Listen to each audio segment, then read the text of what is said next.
Bharat future city పెద్ద tourist జాగా అయిందబ్బా. బడి పిల్లలు పబ్లిక్ బగ్గనే పోతాండ్రు. మళ్ళా గ్లోబల్ సమ్మిట్ లో ఏమేం దుకాణాలు పెట్టిండ్రు, ఏఐ టెక్నాలజీ ఎట్లా వాడుతున్నారు, ఫ్యూచర్ సిటీలు ఏం కడుతున్నారు, రోబోలతోటి ఏం ఫాయిదా, కొత్త కంపెనీలు ఏం వస్తున్నాయి, ఉస్మానియా దవాఖానా ఎట్లా కడతాండ్రు, మూసీ నదిని ఎట్లా తేటగా చేస్తారు, ఒడ్డును ఎట్లా డెవలప్ చేస్తారు, ఇట్లా ప్రతొక్క బిల్డింగ్ నక్షలు వీడియోలు చూసి మురిసిపోతాండ్రు.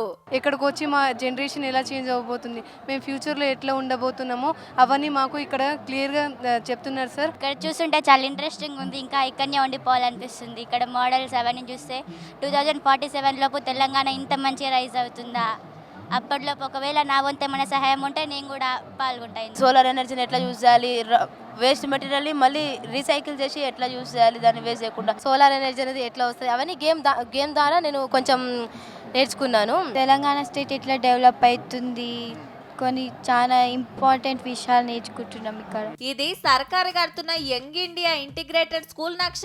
ఈ school inter college, engineering, doctor కాలేజీలు, హాస్టళ్లు, ప్లే గ్రౌండ్ అన్ని ఒక్క కాడనే ఎట్లా కడతారో చూపించిండ్రు. సర్కారు పెట్టిన ఏటీసీఎంలు ఏం నేర్పిస్తున్నారో చెప్పిండ్రు రోబోలతోటి. మేము అత్తాపూర్ నుంచి వచ్చినాం. మంచి ఇది డెవలప్ అయితే చాలా మంచిగా ఉంటుంది. ఇదే పీరియడ్ తొందరగా చేస్తే ఇంకా బాగుంటుంది. సిద్దిపేట నుంచి వచ్చినాం మార్నింగ్. కేవలం దీనికోసమే చూద్దామని వచ్చినాం. ఎందుకంటే ఫ్యూచర్ లో ఎట్లా తెలంగాణ కాబోతుంది అనేటువంటిది బాగా చూపించారు. Uppal, LB Nagar, Gandhi bus stand, Jubilee bus stand, Miyapur, Gachibowli, Shamshabad కెళ్ళి స్పెషల్ బస్సులు పెట్టిండ్రు ఫ్రీగా తీసుకుపోతానికి.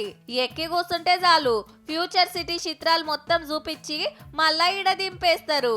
ఆ ఎంఓయూలు కుదుర్చుకున్నటువంటి కంపెనీలు ఈ ఏరియాకు గాను వస్తానంటే నిజంగా ఫోర్త్ సిటీ త్వరలోనే చాలా అభివృద్ధిలోనికి వచ్చేటువంటి అవకాశం ఉంటుంది సార్. ఈ విధంగా డెవలప్ అయితే మాత్రం భవిష్యత్తులో పిల్లలందరికీ కూడా చాలా మందికి జాబ్స్ వచ్చే అవకాశం ఉంటుంది. ఒకప్పుడు ఇట్లా రాళ్ల గుట్టలతో ఉన్నటువంటి హైటెక్ సిటీ చూస్తున్నాం కదా, ఇప్పుడు భవిష్యత్తు ఇది కూడా అలా ఇద్దేమో అనిపించింది. అయ్యో మేం పోకపోతే మనేం పరిశాన్ కాకుండ్రి, రేపే లాస్ట్.